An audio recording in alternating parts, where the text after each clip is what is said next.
Good morning, good afternoon, good evening, Fabulites. This is Angela with another edition of Notes on the News. This is the 20th of June.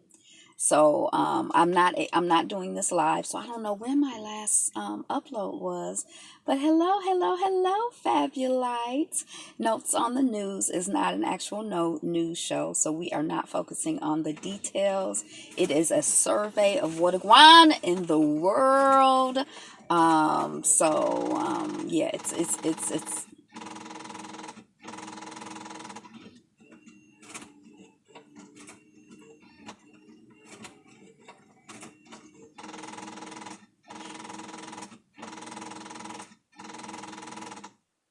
and that's the car doing its thing. Dang, I don't know, but anyway, um, so um. we're not gonna do we're just gonna jump right into the notes on the news. We're not gonna do the Kwanzaa principle today, but happy belated Juneteenth. And yeah, Juneteenth, that's like Freedom Day, except that, is it Freedom Day? Because I've been thinking here recently about how many people, I imagine, in my imagination, I did see a film a few years ago about a woman who said she was born in like 49, 47, 40, 51, something like that, who said that she was enslaved and she didn't get her freedom until 63. And when I was living down south, I felt like there were quite a few. I just kind of had the feelings that, like, I don't know why this thing is doing this. We just go talk over it. I kind of had the feeling that the land is really really big, and if you're on an acre or 3 acres or 5 acres, and someone owns you, and their neighbors might own people as well, like, just it just seems like, even though it may not be overt, that type of enslavement of African people may not be overtly just people might not feel comfortable doing it. That doesn't mean that it doesn't still happen. We got a story a couple years ago, we talked about, maybe last year or something, where some folks, and I use the word folks lightly, some folks down south had enslaved a developmentally disabled man. And I don't remember how they got caught, but I feel like people do all kinds of stuff. It may not be legal, but all kinds of things are going on. And so I feel like maybe that legal form of enslavement ended in whenever it ended. When did it end? But then there was sharecropping, which was legal. And when did sharecropping end? I mean, did it kind of float away? Are there some people who are still shared to the crops of the land, of somebody else's land? Because when I was thinking about it and researching it yesterday, or something I saw on Twitter or whatever, I read this article, and I had seen a woman in Mississippi who said that she was got her freedom around 63 or something like that.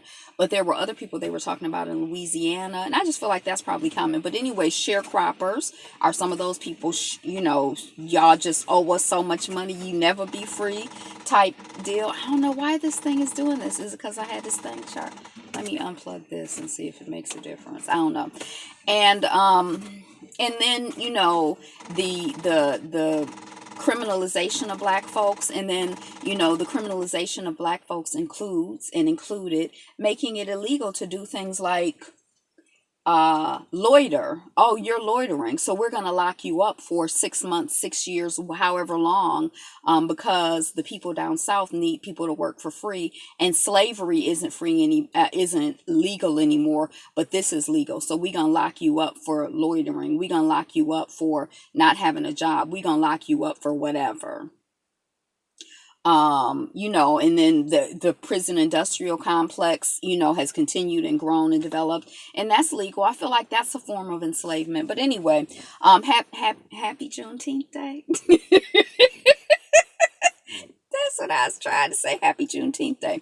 I was saying I wasn't gonna do the Kwanzaa principles, because I was just thinking about Juneteenth Day, and I wanted to kind of, like, kind of talk about Juneteenth. And then also this year, I've been hearing a lot of people talk about Juneteenth Day as the celebration of the day that enslaved Africans were freed. And I always heard about Juneteenth Day as in slavery officially ended on this day, but in some places, particularly, especially for example, in some places in Texas, the people who were enslaving the people didn't tell the people that the people was free until the 19th of June, whatever year. No, unplugging that thing didn't stop this.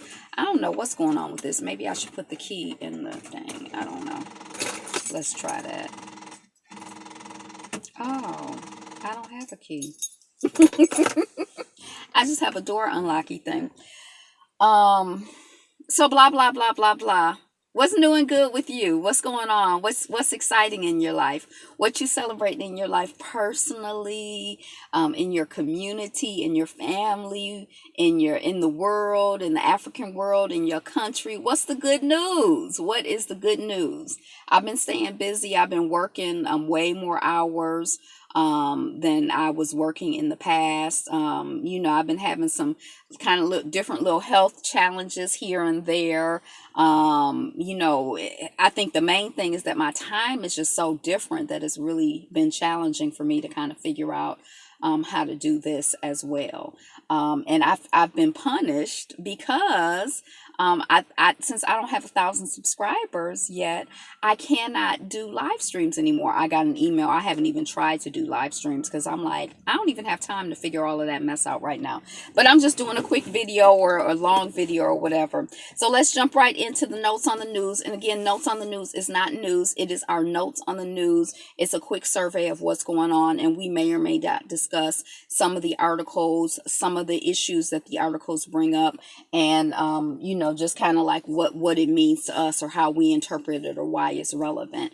And then I guess since it's not a live stream, it's not a discussion anymore. But leave comments down below. But yeah, I'm so sad. I feel like the best part of not news was y'all, the conversation. And I miss the conversation. But let's jump right on into the news feed and talk about what a guan. Did I say I'm Angela? The channel is Be Fabulous You. Like, share, comment, subscribe, and all of that other good stuff that we do over here in these YouTube streets. You're not supposed to have this much money. Black Detroit cop humiliated after white officer questions him for having large sums of cash. Negro, what are you doing with this much money? You're not supposed to have this much money. Negro, what are you doing with this type of car? You're not supposed to have this type of car. Negro, what are you doing in this neighborhood? You're not supposed to live in this neighborhood. You're supposed to be poor, broke down, not have nothing, and be under my heel. So I don't know. It kind of makes me curious about that kind of cop. People use that term NIGGER, wake up call. I wonder if he's like this. Is this the first encounter that he's had with this thing in the police department? I think when I read the article, he said it was a young cop. So he's an older cop. Is the Detroit Police Department different from other police departments? Y'all, I'm from Detroit, and to me, a cop is a cop. I don't have any feeling of like cops. I don't know. Yeah. So I like, did he get his NIGGER wake up call, or does he just think he ran into one bad apple? You know what they say about one bad apple though? It spoils the whole bunch. So I don't even know why we use that term. Oh, it's just one bad apple. Most cops aren't bad. The whole system of white wannabe supremacy is bad. I hate that term, white supremacy. And I know I've told y'all why, because I feel like white has connotations of good, beautiful, pure, delicate, valuable, supremacy is like supreme. So when you like trying to insult somebody and be like, you're a white supremacist, it's kind of like almost like a compliment in the context of this language. I feel like we need to have a term that in connotation and in denotation says what it is. Okay, So that's what's happening. I got that story off of the Atlanta Black Star. I want to get it together. So I'm on Twitter at BeFabulous, UBEFabulous, I wanted to get it together where my stories are back on my Twitter feed or back on my blog. So that, because I don't know if I'm going to be able to send them all over here. But I'm going to try to remember to tell you where the stories came from in case you want to go check them out for yourself if you hadn't heard of them. A lot of this stuff is like national big news, but this is coming off of Atlanta Black Star. NC, is that North Carolina County Pools bans North Carolina County Pools ban on baggy pants, locks, and extensions. It says that doing the video while charging may do something, but it flashed so quick I couldn't see it. North Carolina County Pools ban on baggy pants, locks, and extensions causes outrage, and the owner passes the blame onto his wife. How chivalrous of him. He like, it's not my fault. It's her. Get her. Don't get me. So he like, initially I think when I heard the little bit about the story, he like, it's not racist to ban locks. I mean, what y'all trying to say? It would be racist to ban people with black skin? Don't nobody want to go to his old stanky janky pool anyway, although I don't know what other options people feel they have. That's the thing about being a captive audience. As much as I'm like, don't nobody want to go to that restaurant anyway, don't nobody want to go to that hotel anyway, I try not to, patronize. I really try not to patronize anybody. But where am I going to get my food from? Where, if I'm traveling and I need to spend the night someplace, where am I going to stay? When I want to buy, it's just like, it's kind of like, it's hard not to patronize anybody. So I guess if you want to go swimming and you in that community, are there a lot of options? What are the options? I know here in this community that I'm in now, I'm in Ohio, I hear that there's a black coffee shop downtown. And it's like, I'm not really a coffee drinker, but what I have done is what a lot of people do is I have gotten up and gone to a coffee shop, not Starbucks, because I never liked Starbucks. I'm not a big coffee drinker, and their sidelines, I just never really cared for them. But I have gotten up and gone to a coffee shop and worked. Spent the day working, writing, doing whatever I need to do. And then I might buy, a snack here or a snack there. Not just coffee shops, but like other public places. You know what I mean? And so it's sort of like, I could see where a black coffee shop would be useful if it's a destination. Like, hey, I'm going to get up and I'm going to spend, I'm going to go there like it's my workplace, or that's going to be my workplace for the day. And I'm just going to work. I'm going to patronize them. I'm going to hang out. I'm going to charge up. I'm going to work. I'm going to do my thing. But if you're just like, hey, I need some coffee, I'm thirsty, I want some coffee right now, and you don't happen to be in the area or not thirsty, I guess people drink coffee because they're tired. I'm tired, I need my coffee. I don't really know how it works because I'm not a coffee drinker. But if you have the need or desire or whatever for coffee, and you're not in the area where the black owned coffee shop is, then a lot of people are going to do a chain, something like Starbucks that's familiar, where they know what to expect. Ooh, I like they cafe mocha latte chocolate or whatever. I don't know how it works. Double wide, and they can put soy milk in it, and that's what I like. Or, I don't know how they, but it's sort of predictable and people know what to expect. But anyway, don't nobody recording. Oh, I couldn't read what it said. Let me unplug this thing. Hey. Okay. Oh no, I was gonna say moving on, but I pulled it up. I and just all of my blah blah blah blah blah. So yeah, what's up? Okay.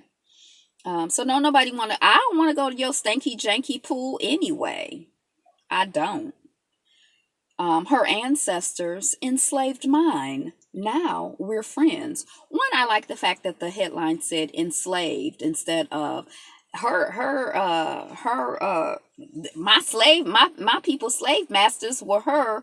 Her people was my people slave, or I don't know how you say it, but anyway, maybe that's just the most elegant way to say it. So they just slipped up and happened to say it.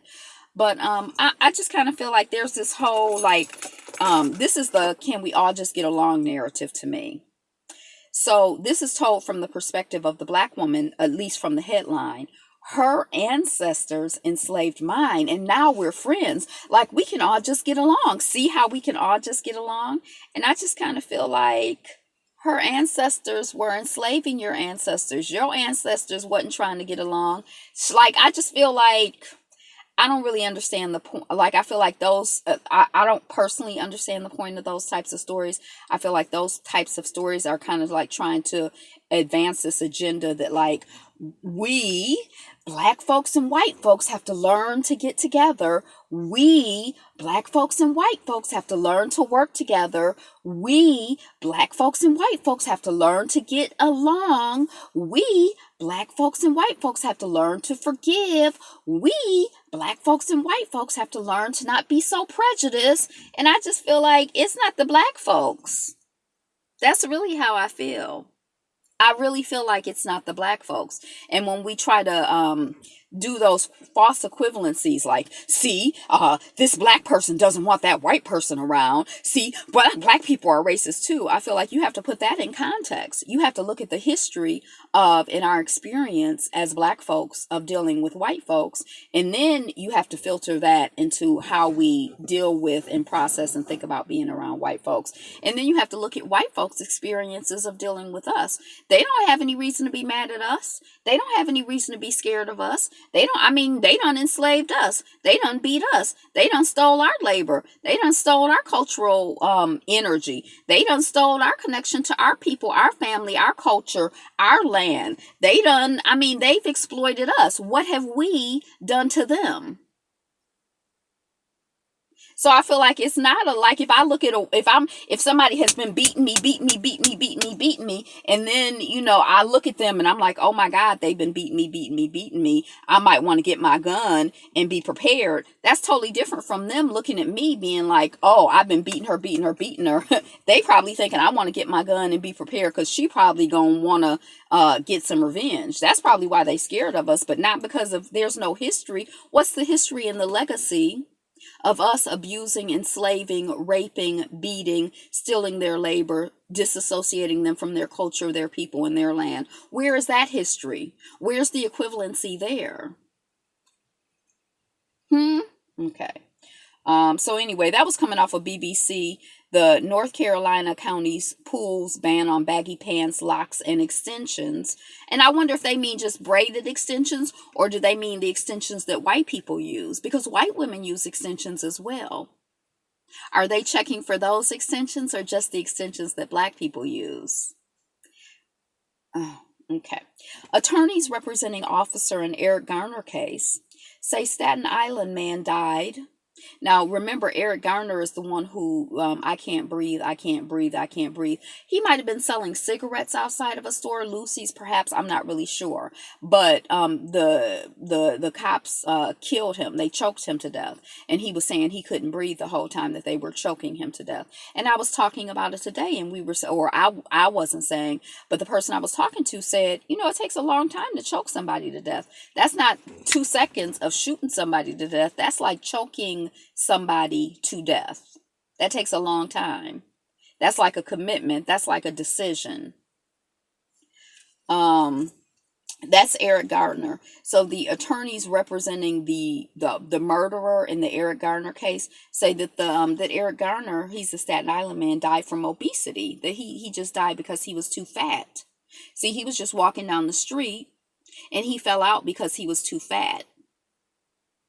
Not because somebody choked him out and put him in a chokehold and killed him. Yeah, that's their story, and I guess they're sticking to it. That story is coming off of Atlanta Black Star.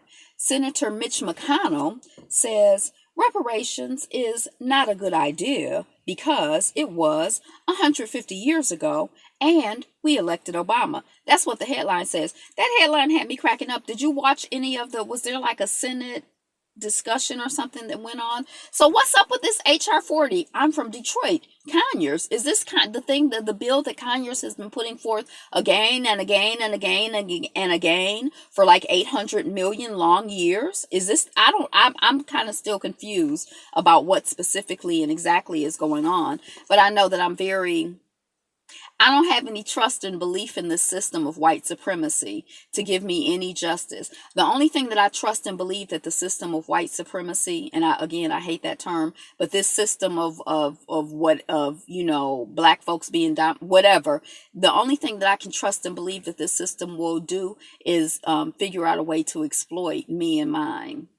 That's what I feel like the system is good for, to exploit and abuse me and mine. I don't trust it to do right worth a doggone, not at all, not in the least little bit at all. My expectations are always low when it comes to, like, I just don't expect anything that's for me. I just don't.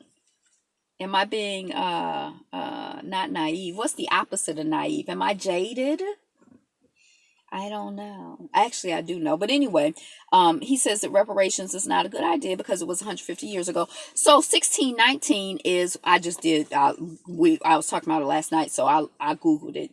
They say that 1619, so we're celebrating or acknowledging 300 years of supposedly the first enslaved people being brought to this country someplace on the East Coast. It was about 20 folks who were enslaved, who were brought here, and they were enslaved when they were brought here, black folks. But that's not like, that was a small thing, and then of course it mushroomed and became a big thing. But 300 years is when some people would place the beginning. I don't know. We were like last night. It was kind of like, well, where's this 150 coming from? Where's this 150 coming from? And I really don't know. I don't really know if I care. But anyway, I looked it up. So anyway, 300 years ago is when the first of yeah. And so I don't know where the 150 is coming from. And I don't know what electing Obama has to do with anything. Again, we're dealing with a system of abuse, a system of exploitation. And so if there is one person or a couple people who are not at the very, very bottom of the system, we have to look overall at our people. We have to look overall at black folks. We're not doing well. I don't care what's going on with Obama and Oprah. And when when someone is elected to the presidency of the United States, that's what I used to think, at least when Obama was president. I'm like, he's like like when I worked in New York City, and I worked with the New York City superintendent of schools in a capacity. And I started to realize, the superintendents come and go, but those administrators who have been there for 20, 30 years, they're the ones who run the system, not the superintendent. And that's how I thought about the president. I'm like, the presidents come and go, but they're not really the ones who are running the system. It's, the 1% above them who select them for us to elect, or whatever, the administrators who are. But I never really had any expectations for Obama. And then I feel like, as a black person, or as a blackish person, because of course he's biracial, but as a blackish person, he's under so much pressure to not appear to be catering to or favoring or being too nice to the blacks, that it was like, even if he was like like with the whole Beergate thing, he's like, well, can't we all just get along? They're like, aha! Like they attacked the man. They was attacking the man for everything. He wasn't even black. They was on they was on his behind. They was on Obama's, to me. That's how it looked to me. So no, I didn't really feel like he was free to, I didn't feel like he was free. Happy Juneteenth Day. I didn't really feel like he was free. Even if in his consciousness there were certain things he wanted to do, and we could have all kinds of conversations about where he is in his consciousness. But I feel like he was so hampered that even wherever he was developmentally in his consciousness as a black person, he was still hampered in what he could do. Because, they was upset when the man wore a tan suit. He wore a tan suit. That was like, yeah. So, okay. So I don't know what this whole, have y'all been paying attention to the whole reparations? Because they're having meetings to discuss whether they should have hearings to discuss whether we should discuss the discussion about perhaps discussing at some future date, discussing reparations. That was our joke last night. Oh no, I done come off the tang again. So are you watching? Are they hearings? Is it Senate hearings, congressional hearings? What's going on? Let us know. Do we need to know? Yeah. Um, okay. That car was 3 minutes and 72 seconds old. Tracy Morgan jokes about getting into accident with his new Bugatti in newly released interview. I felt kind of sad when I heard that about Tracy Morgan's car. Not because I care about his luxury car or him spending a whole bunch of money on something like transferring so much of his wealth, back to another white owned company, back to another white family. Like, I feel like there are all of these ways to transfer any wealth that we happen to get, the exceptional ones. There's all these ways to transfer that wealth right back to them. So it just cycles right through us to back to enrich other people, and to build other people and their families and their communities and their world and their worldview. But I still felt sad because it's like, didn't he just have some major accident a couple years? I'm like, dang, I wonder if he's depressed, like he just feel like he just can't win and he stayed losing, or I don't know. So I hope that he has, he's joking about it, and because I feel like in the whole scope of things, if the worst thing that happened to you today is that your Bugatti got hit, then you probably at least financially are doing okay. you know you aren't going to like what I say. Phoenix police. Oh, that I'm not going to worry about that. This is coming off of Atlanta Black Star. You aren't going to like what I say. Phoenix police chief sparks outrage at community meeting about couple's violent encounter with cops.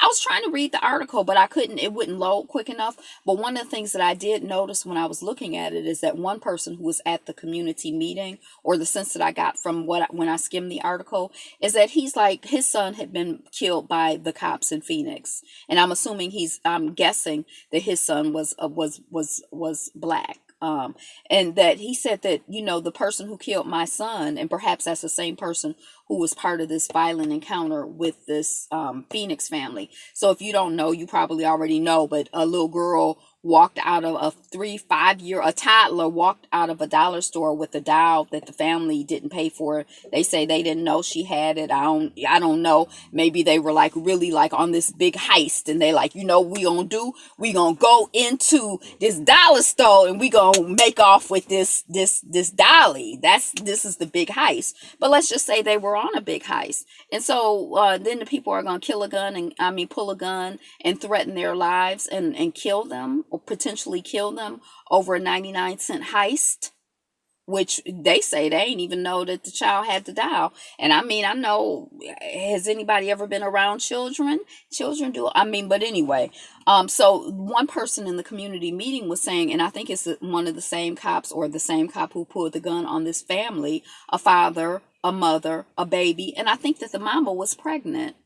Because he didn't pull the gun on the people because the child took a 99-cent dial. He pulled a gun on the family because he's a terrorist, and probably because he's a serial killer, if it's the same one who the person in the community meeting, and that's what I was getting to, said, before you killed my son, and that was someone whose son had been killed, that person killed 3 other people. So I was just thinking about, like, just kind of curious about how many serial killers are, police officers. Because my sense is that a lot of these people who, by the time we come to know their name, and, they kill somebody who, for however it happens, it ends up being national news or something that, people hear about outside of those local communities. I kind of have the sense that a lot of these people have already had lots of violent encounters with folks, and disrespectful encounters with folks, and, perhaps have killed folk after folk after folk. And so it just made me wonder how many of these people are serial killers. And I use people loosely, but I don't think that they track that information. I don't think, because that's, yeah. So, that's what that made me think. The dad and the baby who went viral for having this is from Feed Proxy Google. I haven't seen the video of the child, but the dad and the baby who went viral for having a full-on conversation about a TV show just starred in a heartwarming commercial for Denny's. So I haven't seen the video. I'm sure they're very cute. But in Denny's a place where we wasn't going to? Well, when I was growing up, I think it was Denny's. I can't remember the Grand Slam. Wasn't that Denny's? Denny's used to, like the way that here recently we had been hearing story after story after story about the awful house, the Waffle Louse, the Waffle House, um like black folks just being like brutalized and treated bogue and violent, and oh, you want plastic forks, well, we gonna call the cops on you, and all this craziness happening at these places. That's how Denny's was when I was growing up. I think it was Denny's. Child, I can't keep them apart. I try not to eat a whole bunch of processed mess anyway. And here recently I've kind of been like veganish. We watched what was this? It was my cousin had watched it a couple years ago and became vegan. I've been vegetarian, but what was this? It was some movie that was like all the rage on Netflix a couple years ago. It's still on there because we just watched it. And we hadn't really been eating. I hadn't really been eating eggs and cheese. I mean, it's been a minute now, and I'm doing something called intermittent fasting. So this is like only day 4 of for me. Since my schedule has changed and my life has changed, it's like I'm have to get a whole new wardrobe. I can't get into some of my clothes, and that's really starting to stress me out. So I'm doing intermittent fasting. So I eat from, since my work, a lot of times I'm at work until 10. I was coming after I got off of work, I was like eating a meal and stuff. So I'm working on cutting that out. So this is like day 4, and I've been doing, I think it's called 16-8, but I eat between 2 and 10 o'clock. So that's it. And then, other than that, I'm just drinking water. And it hadn't really been all that stressful. So far, I'm only on day 4. I don't know. And I feel like the weight is not, excuse me, the weight is just not dropping off. I think I had read someplace that the first 3 or 5 days you could really tell a difference. I feel like I done got a little bigger, but I haven't been, I don't know. So anyway, I'm doing intermittent fasting. Has anybody had any experience with intermittent fasting? Any tips, any thoughts, any ideas? I don't eat I'm just talking about these processed food places. I don't eat a whole bunch of junk food anyway. I try to eat, whole foods, raw fruits and vegetables, foods that I prepare myself, foods with minimal ingredients, whole grains, blah, blah, blah, blah, blah. So I don't really see that much going on for me in Denny's anyway. But in Denny's, the place that when I was growing up, Denny's was like, just had a reputation for always dogging out. You just hear story after story after story after story of black folks getting dogged out at Denny's. Wasn't it Denny's? Y'all remember that? Is it just me?